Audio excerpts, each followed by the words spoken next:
everyone, and welcome to our latest Kite Perspective event. Today we're welcoming Ian from DXC. Hi Ian. Hi Anita, how you doing? Very good, how are you? I'm good, thanks. Well, Thank you thank for you so having me much today. Sorry, say again? Oh, thank you for having me today. Well, thank you for being my guest speaker today. So as a way of introduction, Ian, tell us a little bit about yourself, your role at DXC, why DXC for Oracle, and what you guys are focusing on in the go-to-market side. Yeah, will do. Thanks, Anita.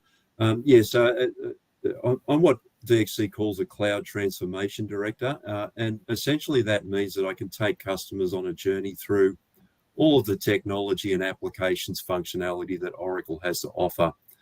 So I work in the Oracle practice for DXC, and that's really where my focus lies.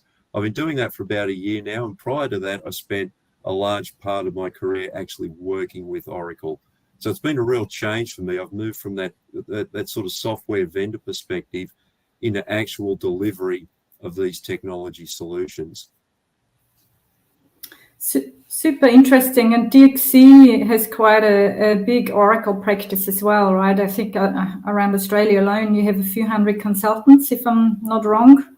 Yeah, absolutely. We cover off, like I said, the applications layer, and we'll talk a bit about that today because the topic, of course, is ERP modernisation.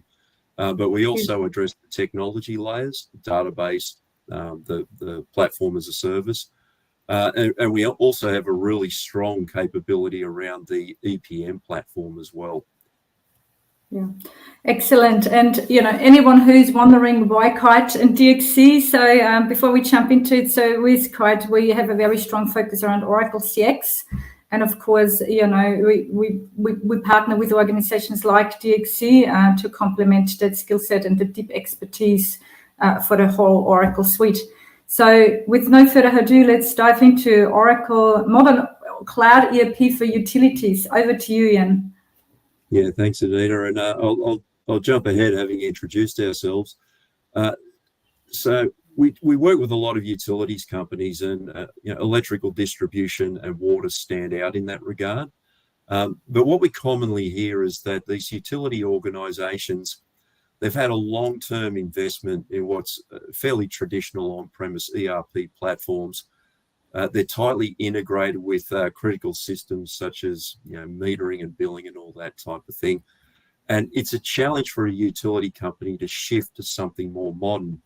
But I think there's a number of dynamic forces that are forcing utility organisations to do that today and look more closely at it.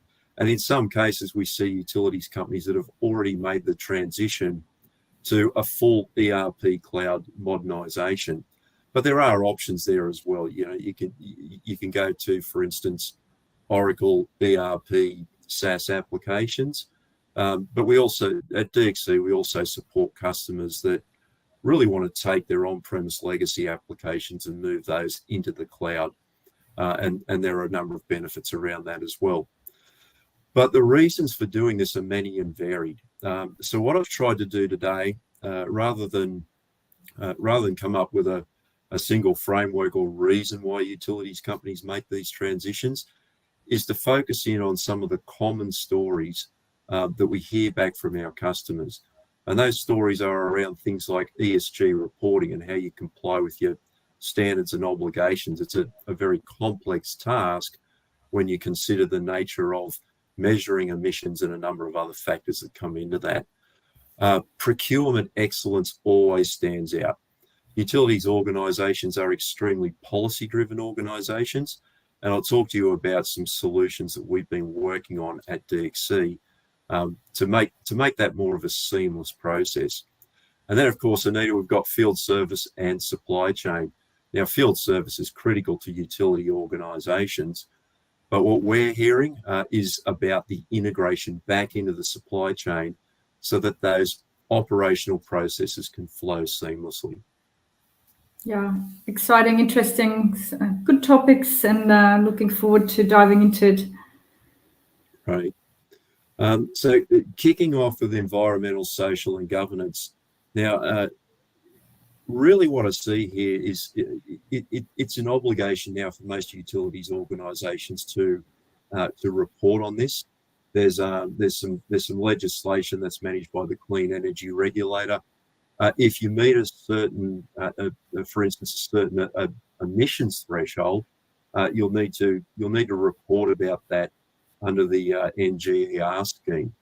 So there's legislation about that mandates that you need to do these sorts of things. But all you need to do really is take a look at some common utilities websites, and you'll see that all utilities are doing this, and they're doing it in a really high fidelity fashion. So you can go to their annual report, for instance, or usually there's a separate ESG report that's available on the website. If you dive into that, you can really see the production value that's gone into it, actually building that document out. But I think one of the challenges is actually identifying, well, what are the appropriate KPIs and measures that are going to help you meet your obligations. And these GRI standards, point in that direction to some of the key measures and KPIs that utilities should be focusing on.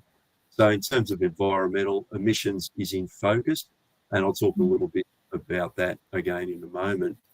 But ESG also stands for the social and governance aspects. So, for instance, we're talking about safety incidents or a utility's contribution to society in general. And then you've got governance over on the right-hand side there. So in terms of ESG, have we got a sustainable framework for business that incorporates that?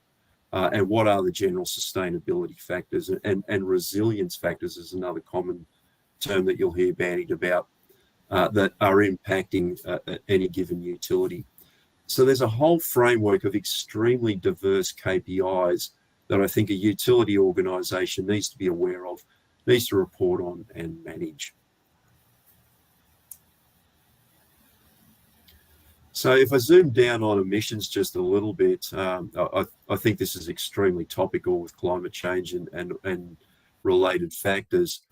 I went to a website for one of our customers just to take a look at the type of reporting that they're doing there. And what stood out for me was the reporting model itself. Under the legislation, you have to basically report on your Scope 1 direct emissions. And what that stands for as an electrical distributor is your direct emissions are essentially the fleet fuel use that's incurred as you go about and you maintain that network, which I found a bit surprising because intuitively I would have gravitated to what they've included in Scope 2 as more of a direct source. But nevertheless, it is this fleet fuel use. But another couple of areas, it may not be commonly understood. I'm sure for a utilities audience it is. If I think about a transformer up a pole, it needs to be kept cool with various types of oils and chemicals, and there is the risk of leakage there, and emissions that can occur when you're handling or maintaining that type of equipment. So these emissions can come from many and varied sources, and I think it's therefore quite difficult to get any sense of measures or KPIs around them that you can consistently report on.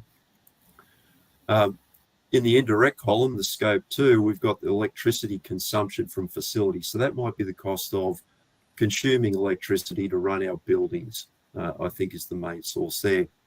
But the really big one for an electrical distributor are these line losses. Energy needs to be generated by an energy producer. The distributor then distributes that electricity to consumers.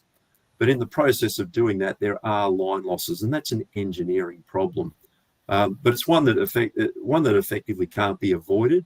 It can be minimised with the appropriate engineering programs in place.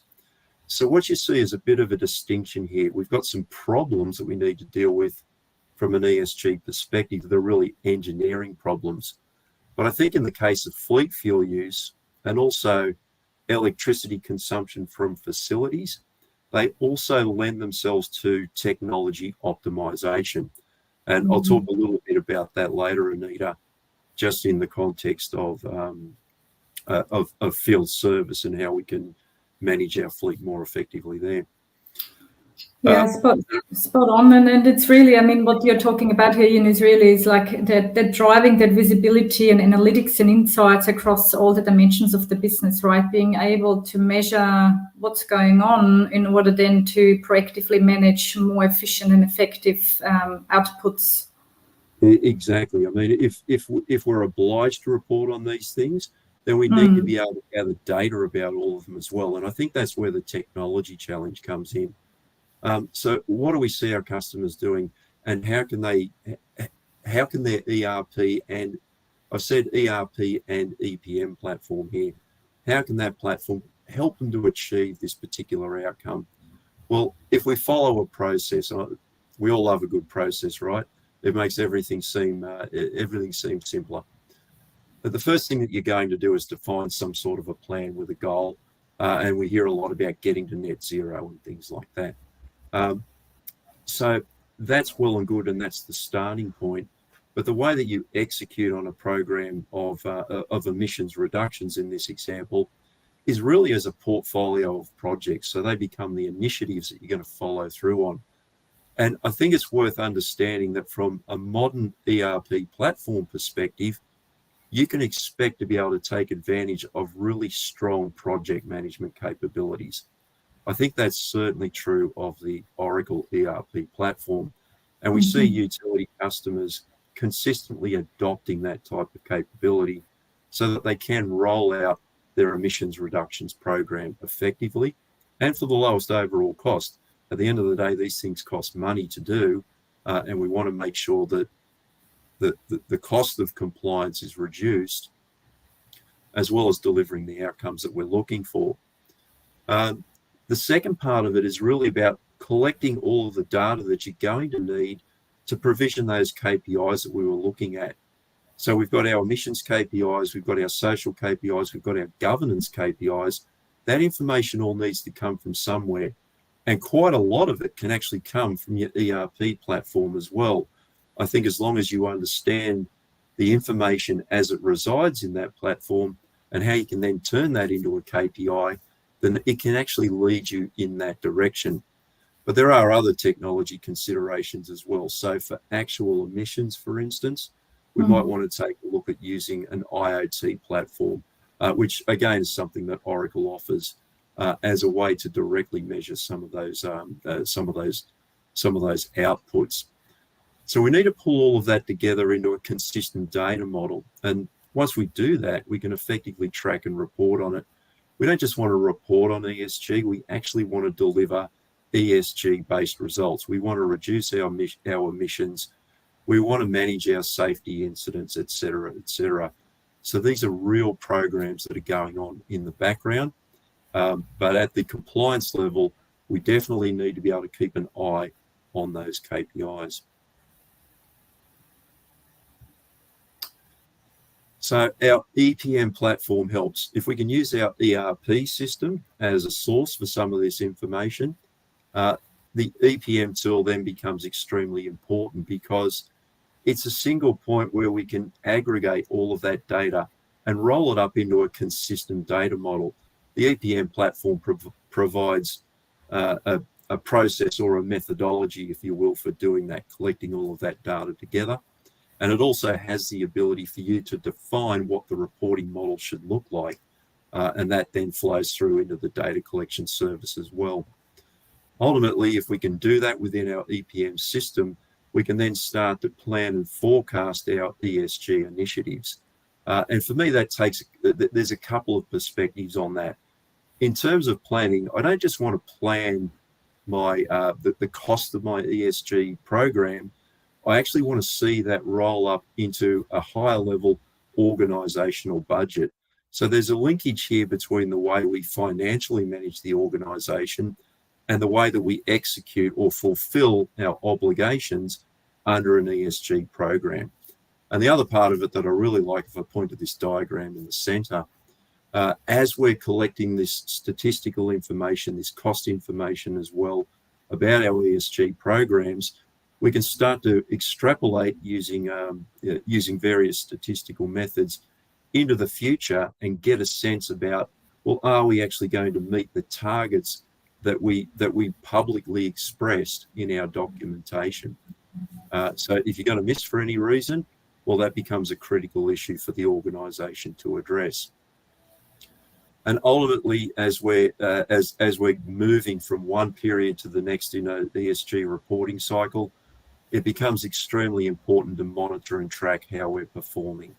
And so an EPM platform is going to give you very detailed, a very visual visibility into how all of that's going.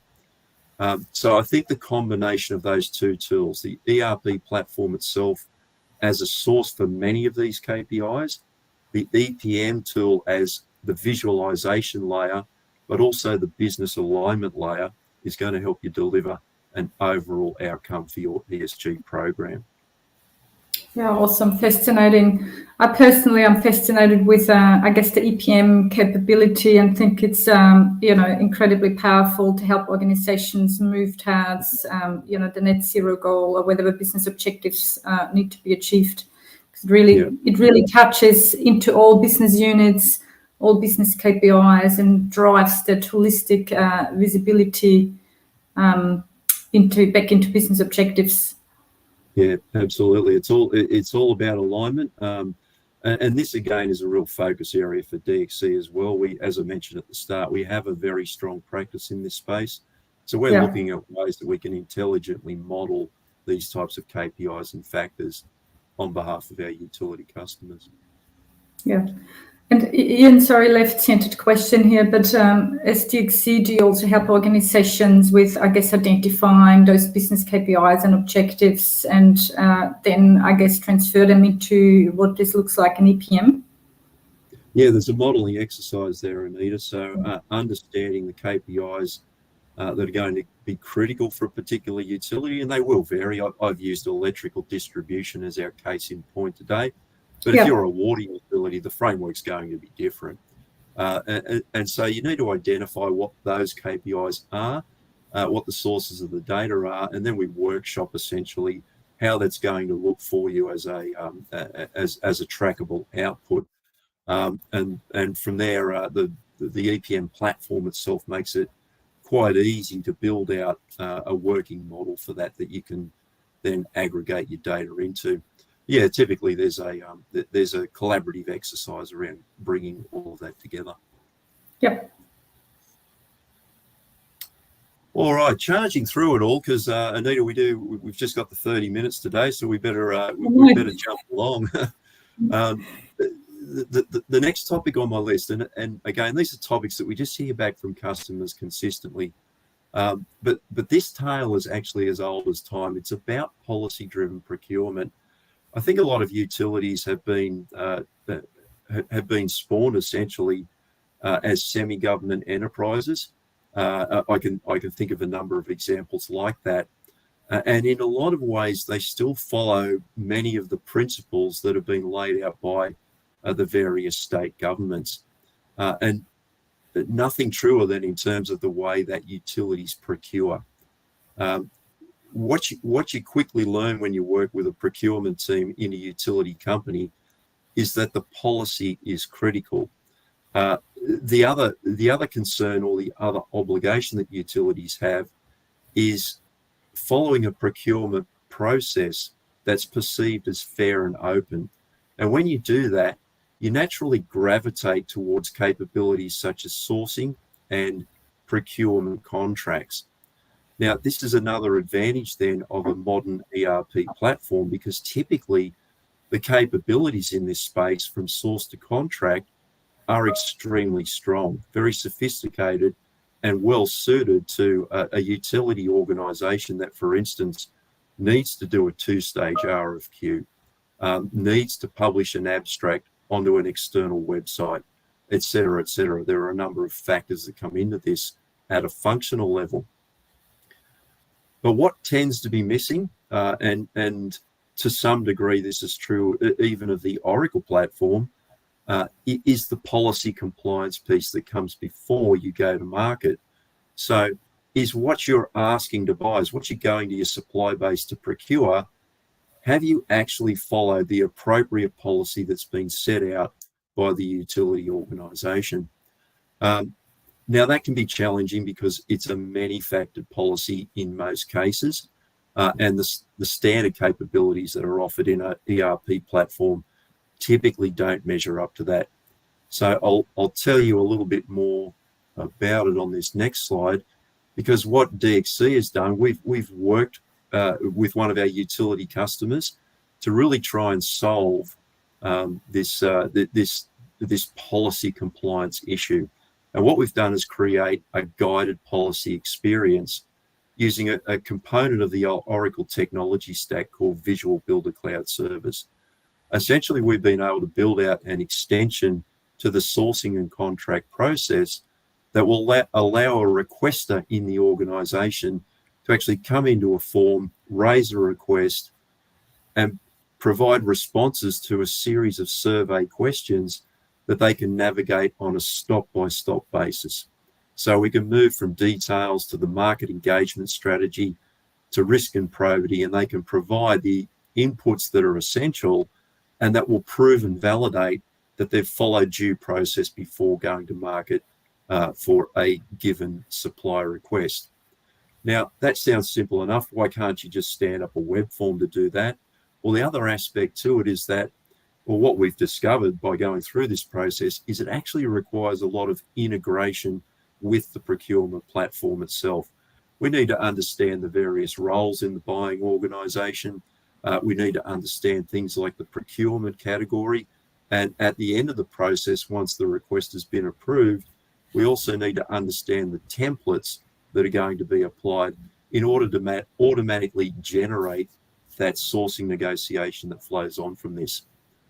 So that's where we're taking our utility customers in this space so that they can really automate and streamline that guided policy experience. Excellent. Yeah, so that's that'll be a bit of a game changer for some of our customers. I know I've seen various organisations attempt to achieve that outcome with limited success, but at DXC we think we've cracked that nut, and we're providing quite a sophisticated capability in that space. But jumping on to our third topic for today, and this is a topic that's really quite rangy in a lot of circumstances. It's field service and supply chain integration and how those tools can work together. Why does it get rangy? Because I think utility organisations are extremely diverse. They're engaged in engineering and construction activities. You have to build and develop networks. You have to roll out new infrastructure on a routine basis. They're involved in customer service as well. That electricity, that water needs to go to end user constituents. They've got break fix problems and things like that need to be managed, and service delivery issues as well.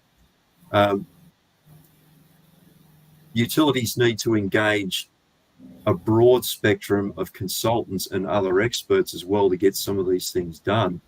And last but not least, and in focus for the discussion today, utilities organisations are also asset intensive, and they need to be able to maintain all of those assets in their network. So this is just a short list of concepts or scenarios that jumped into my head. The reality is that utilities are extremely diverse and they need to wear many different hats. Now, why can that be a challenge? Well, it can be difficult to pin down how all of the systems that relate to those services and those needs, how they're going to work together and flow. So what I've tried to do here is just zoom in on one particular scenario as a way to kind of achieve that outcome. So I thought we'd focus on maintenance to field service integration, because this is so topical right at the moment. I know that there are utilities organisations that have struggled with this in the past that are dealing with it as we speak today. And really what this is about is showing our audience a way that you can break the problem down and simplify that problem. And This is a lesson hard learned for me as well at DXC, because previously I've come from a space where I would talk about the capabilities of a field service product, but the big question that customers really want answered is, yeah, that's great, but how's it actually going to work with the rest of my supply chain? We want that to flow as nicely as we can. But it really helps. I think it really helps if you can communicate the way that's going to work at a high level, and a picture paints 1,000 words. So maintenance to field service, what typically happens in that flow is that maintenance will execute a plan. That can be a preventative maintenance plan. It's likely to involve some break fix as well. Inspection-based maintenance is in that mix also. So those things come together typically in a maintenance application. And in the utility space, your maintenance application, generally speaking, has to have a very specific capability set. So it might not be part of the ERP platform per se. It might be something that needs to integrate with that ERP platform. Nevertheless, that maintenance planning exercise will generate a set of work orders and also the asset details. I think that's important for this particular scenario. Now, where does field service come into that? Well, a utility's assets are broadly distributed. So there's a real need there in order to optimize the fleet. And that gets back to ESG reporting.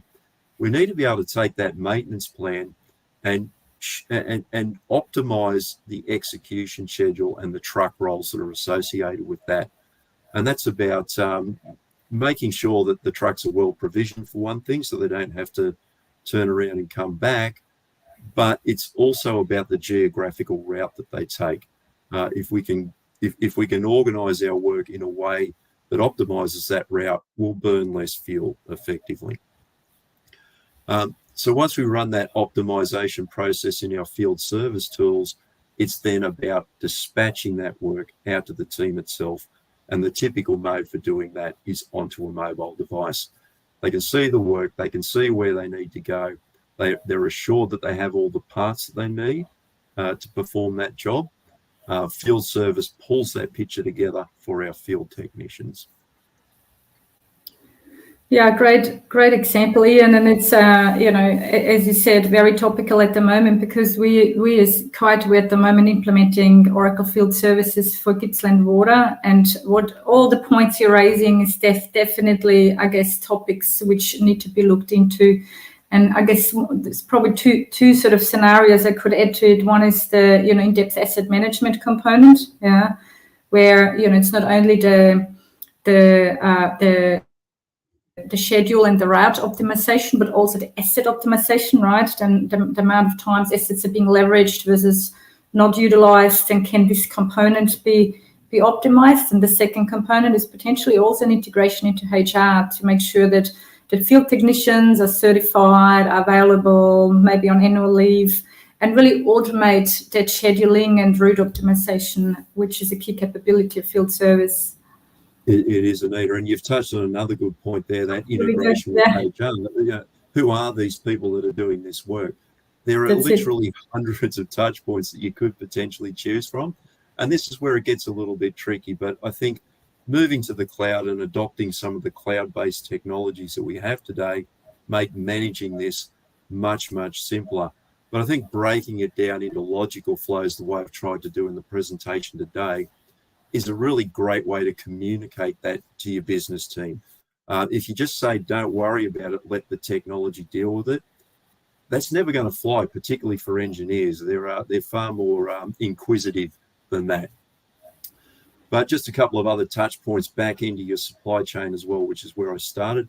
It becomes about service parts inventory. So your field service application, and the Oracle field service application definitely accommodates this, is the ability to provision your trunk stock into the vehicles themselves. As they go and do the job, they're going to give you information in the form of a mobile completion, where they can also inform the system, the technician in the field can do this, of what parts were actually consumed in that job. So that's important. Some parts might then be returned to inventory, for instance, and we see that update happening at the bottom here. So essentially it means we can inform the supply chain applications that are part of our ERP platform about what stock was actually used in that job. And then we can feed that back into our maintenance planning tool and keep that synchronized, because you can't run an effective maintenance plan if you don't have visibility to your stock. So they pretty much go hand in hand in that regard. Yeah, excellent point. Yeah. So yeah, what have I learned? The reason I'm telling this story is because, as I said, I've gone from Oracle over into DXC, and you do learn a few things when you make that type of transition. But yeah, what I've found is that I'm commonly asked, in terms of system-to-system interfaces, how is that actually going to work? So it's important to be able to explain that. And I think a picture paints 1,000 words in the way that you communicate that.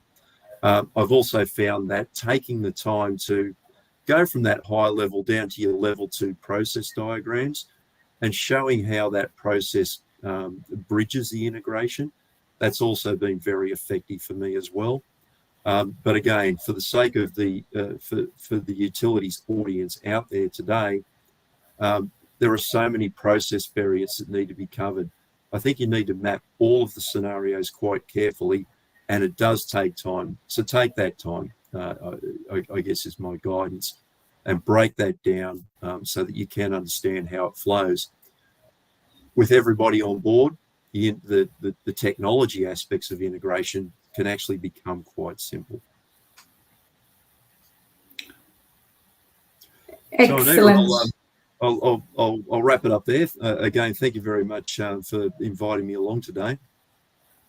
Well, thank you, Ian, for your insights and thoughts. I know 30 minutes is always a bit short, but it keeps us on our toes to make sure we get the key points across. But I learned a lot, Ian. Thank you so much for your point of views and slides. Hopefully the audience got equal value out of it as well. If anyone has any questions for Ian or myself or both of us, please send us a private message on LinkedIn or pop something in the chat. We'll promise to get back to you within the next days. And with that, I wish you, Ian, and everyone else a good Wednesday, and talk to you soon. Thank you so much. Bye for now. Bye, Ian.